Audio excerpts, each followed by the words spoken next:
Sometimes, people don't leave your life suddenly. There's no argument. No betrayal. No dramatic ending. Instead, something quieter happens. You start to feel different when you're around them. Not uncomfortable exactly. Not angry. Just different. The conversations feel familiar in a way that no longer stretches you. The laughter lands, but not as deeply. The silences feel longer. And you begin to wonder whether the distance you feel is something you created, or something you've grown into. Outgrowing people doesn't feel like conflict. It feels like subtle misalignment. And that can be much harder to explain. Growth doesn't happen evenly. Two people can start in the same place, emotionally, intellectually, even spiritually. And slowly move at different speeds. Not because one is better. Not because one is trying harder. But because exposure changes people differently. One person might begin questioning. The other might begin settling. One might start seeking solitude and reflection. The other might crave familiarity and repetition. Over time, these small shifts compound. And one day you realize, you're having the same conversations you had 2 years ago, but you're not the same person anymore. This is where the quiet guilt begins. Because nothing is technically wrong. And yet something no longer fits. When you evolve internally, your nervous system reorganizes what feels aligned. Psychologically, identity is relational. We build who we are in context of who we are around.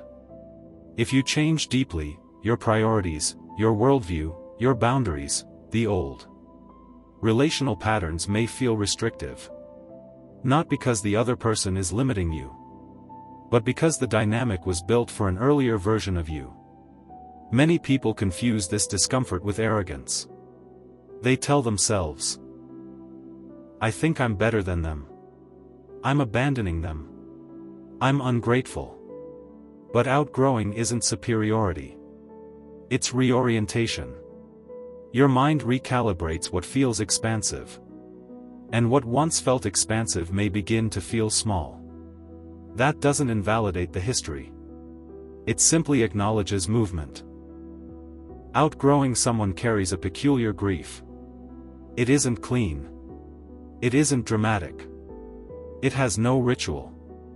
You're mourning something that technically still exists. The friendship is still there. The relationship is still there. The access is still there. But the resonance is fading. And mourning without closure is confusing. You may feel sadness after seeing them. Not because it was bad. But because it felt like visiting a former version of yourself. That nostalgia can be heavy. You're not just grieving the person. You're grieving who you used to be with them. Humans are wired for attachment. Familiarity feels safe. Even if alignment fades, the history remains, shared jokes, shared struggles. Shared identity. Letting go of that feels like erasing evidence of a previous life stage. There's also fear. What if you're wrong? What if this phase passes? What if you're mistaking growth for avoidance? So you compensate. You try harder in conversations. You force enthusiasm. You minimize internal discomfort. But forced presence is exhausting. And slowly, you begin to realize that staying out of guilt is not the same as staying out of love. Outgrowing someone doesn't always mean cutting them off. Sometimes it just means redefining the role. Not every relationship needs to remain primary. Some become occasional. Some become fond but distant. Some become seasonal. Psychological maturity is understanding that relationships are contextual. They served who you were. They may not serve who you are becoming. And that's not cruelty. That's evolution. There is a gap between outgrowing and realignment. Between leaving familiar connection and finding resonant connection. That gap can feel intensely lonely. Because you've shifted internally. But your external environment hasn't caught up yet. Growth often isolates before it reconnects. And many people retreat during this stage.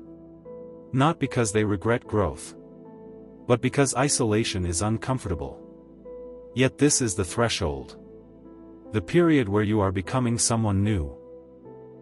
Before your surroundings reflect it. Maturity doesn't mean discarding people coldly. It means recognizing alignment without dramatizing misalignment. It means honoring what was, without forcing it into what no longer fits.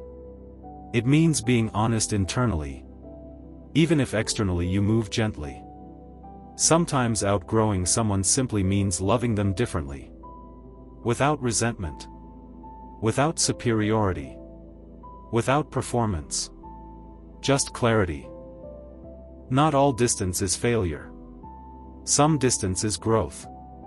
Some relationships are meant to carry you through a chapter, not the whole book.